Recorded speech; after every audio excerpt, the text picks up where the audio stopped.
What's up, YouTube? It's your girl, Sassy Silly Shawnee, back again. And if you didn't know, now you know. Just kidding. Okay, this channel is all about business, productivity, and social media. This is the #1 place for the young woman in college, out of college, young woman who just wants more out of life. And this video is all about 5 things to avoid when starting a business, okay? So this is what I have learned over the past 4 years, and I have seen people do, and I've also done a few of these myself. I want you to learn from our mistakes so you don't have to make them. So if you're thinking about starting a business, or you're kind of just, open to the idea and just want to get some tips, keep watching. By the way, if you haven't subscribed already, please go ahead and hit that subscribe button and the notification bell so you know every time I upload. And if you're new, yeah, you definitely need to subscribe. But if you're a part of this community already, welcome back. Yes, welcome back. All right, so without further ado, let's get into the video. All right, my #1 tip to avoid when starting a business, avoid this at all costs. It will be your downfall if you do this. I can't stress this enough. I'm not gonna say stop. You haven't started your business yet. Don't solely rely on your friends and your family to support you in order for you to obtain success. Okay? Imagine that you're starting Starbucks, right? And you're like, oh, well, my friends and family won't even buy coffee for me, so I'm not going to be successful. Well, had the Starbucks CEO or guy that created the company thought like that, he actually wouldn't have a successful billion-dollar company right now. I think it's billion. I don't know. I didn't do the research. But I know that he was told no over 100 times because they told him, well, people can brew their own coffee at home. Why would they buy your coffee? Why would they come out and buy your coffee when they can brew their own at home? So don't solely depend on friends and family to buy or support you in order for you to become successful, because it's not going to happen. #1. #2, even if they did, it's not enough money for you to actually make a living on. Let's just be real, right? A lot of us have family, but we don't have massive families that are just gonna throw all their ducats at us. They still have lives. They have things to do too. So let's respect that, offer them whatever we have, and then keep it moving, okay? Because there's billions of people in the world. All right, the second thing that I want you to avoid when starting a brand new business is being afraid to promote yourself. Don't be afraid. If you starting a lash business, do your thing. If you have a product or a service that you're offering, do your thing. Promote yourself. And especially if you're on social media, because I want to tell you a little tidbit right here, okay? Because you do get social media tips on this channel. 10% of the people on your friends list are actually seeing your posts. 10% of them. So if you have 5,000 friends, only 500 maybe are seeing your posts, and not all of them are seeing the same post. So if you're posting on social media and you're like, I feel like I'm being annoying, don't. You're not.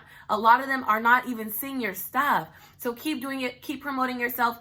And I have another tip on how much is too much with promoting yourself later. But that's my second tip. Do not be afraid to promote yourself, because if you don't put yourself out there, if you don't do your own marketing, who's going to do it for you? Unless you're paying somebody. But if you're not and you're just starting up, promote the heck out of yourself and your stuff. Make sure you're giving people value. Make sure you're thinking about the person first and how they should feel and how they, all these different things about your ideal customer or your customer, or whatever it is, whoever you're offering, whatever you have to. Think about them first. Put yourself in their shoes, and then automatically they will gravitate to whatever it is you're offering, okay? Now, talking about how much is too much with promoting yourself, my third tip to you is do not spam everybody's inbox. Do not do that. Do not drop your links on my videos. Do not drop your links in the groups, in the video groups, none of that if it's unwanted, okay?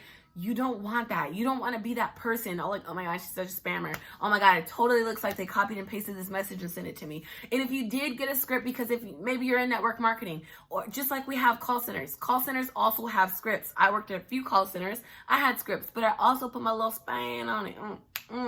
Put my little flavor in it. Sprinkle, sprinkle, sprinkle. Okay. I put my spin in it because I wanted people to know that they were talking to a human and a person who actually had feelings and valued their feelings and cared about their emotions as much as I cared about mine, if not more. So that's what you want to do as well. Even if you did get a copied and pasted message that it will help you promote whatever you're offering, make sure you put a little spin on it. But don't do too much. Just put a little spin on it to show people that you are real. You are you. You're human. Celebrate that. You're different. You're unique. And nobody else is like you. I am not you and you are not me. Thank God for Jesus. Okay. All right. So do not spam your links. Do not spam any of that. That is not good for business. It's horrible, and it will leave a bad taste in people's mouths, and it might even deter them from supporting you, okay? My fourth tip for you to avoid when starting a brand new business is taking and not giving. You do not want to be a taker and not give to others, okay? Because that also leaves a bad taste in people's mouth. If you're only thinking about me, that's bad. And you know what? I have a video that I recently made. It's called The 7 Lessons I Learned in Entrepreneurship. I'm going to put it right here. Go watch this, because this is going to help you also with business and entrepreneurship to know what things are. But one of the tips I gave is it's not about you anymore. Maybe, yeah, you did get started in your business so that you could do whatever you wanted to do, you know, live the lifestyle, blah, blah, blah, make a certain amount of money. Okay. But after you get started, it's no longer about you, and it's about the person that you're here to serve. It's about the person that you're here to make feel a certain type of way. If you're a motivational speaker, you want to make them feel amazing. You want to make them feel inspired enough to get up and move and change their lives. You want to give whatever it is to that person that they need. What problem is your product or service solving? You have to get in the gap. Find a gap, use your product or service as a solution, and offer it as so. So for example, let's say like my edges were falling out. Let's just say they not, but let's just say they were falling out. And instead of somebody seeing me on social media be like, girl, you got bald edges, you need this.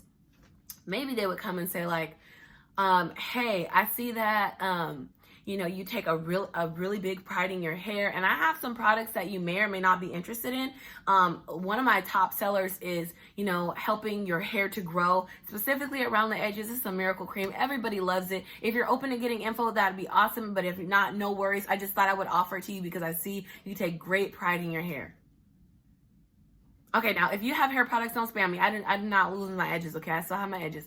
But I'm just saying, as an example, you want to fill in the gap, but do it politely, okay? Let your product or service be something that somebody needs, and then go ahead and fill that gap for them politely, okay? My fifth tip is don't quit too soon. You know, you're starting a new business. It's not easy all the time. It's not a flower bed of ease, you guys. And I hate to say it like that, but I just want to keep it real with you. It does take grit. It does take hard work. Think about a plane getting off the ground. A plane is huge. It's heavy. And sometimes starting a business can feel the same way, right?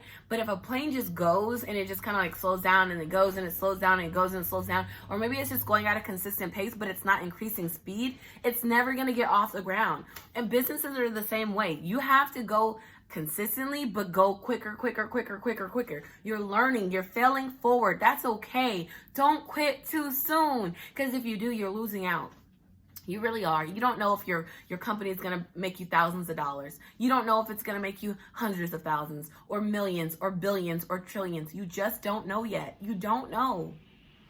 But the only way you can find out is if you keep going and you persevere and you don't quit. Maybe you're like, well, it's costing me too much money. Well, go do some research on how to make your business run debt-free. I have a video on that right here. How to run a debt-free business. Well, maybe it's taking too much time. Maybe you want to go watch my time management video right here. I don't know, but figure it out. Don't quit too soon. Don't make excuses. I know I heard a lot in network marketing. Don't let your why become your excuse. And what that means is if you're starting your business because you want to make an extra $500 a month, and so that you can, you know, be with your kids, maybe you're a stay-at-home mom or something like that, or you want to pay for your books in college or something like that, or you want to make an extra $2,000 a month to pay for your tuition in college, don't say, well, I can't work my business because I'm in college and it's taking up all my time. No, that just means you're bad at time management. I'm sorry to put it in your face like that, but it's the truth. Don't let your why become your excuse. So don't quit too soon. Don't give excuses. Set yourself up for success. Like I said in my other video, success is where preparation meets opportunity, okay? You have the opportunity to go out and change your life. Let's do it. And if you haven't already and you loved any of these tips, if any of them resonated with you or encouraged you in any way, please go ahead and hit the like button and also hit the subscribe button, and then comment down below something that you have taken away from this video, because I love to know that I am giving back to you in a way that you enjoy, you appreciate, And also, if you're subscribed, you like this video, and you comment, you're entering into my $25 giveaway. Happens every Friday evening on my Facebook page. Also, here is the comment shout out of the week. I love and appreciate every time you guys comment on the videos, and so does our family from the bottom of our heart. Like I said, we like to see our subscribers go up, our likes and our comments, because that means we're reaching more people who could receive our content and just be, I don't know, like, we just want to touch your life. We want to touch it in some type of positive way. That is the goal here. And also to give you actual tips that you can use, implement, and then watch out for some of the pitfalls that we have made so that you don't have to make them. Also, if you're not following me on Facebook, please go ahead and follow me. Also follow me on TikTok and Instagram. And yeah, go ahead and hit that subscribe button if you haven't already. And I will see you on the next one.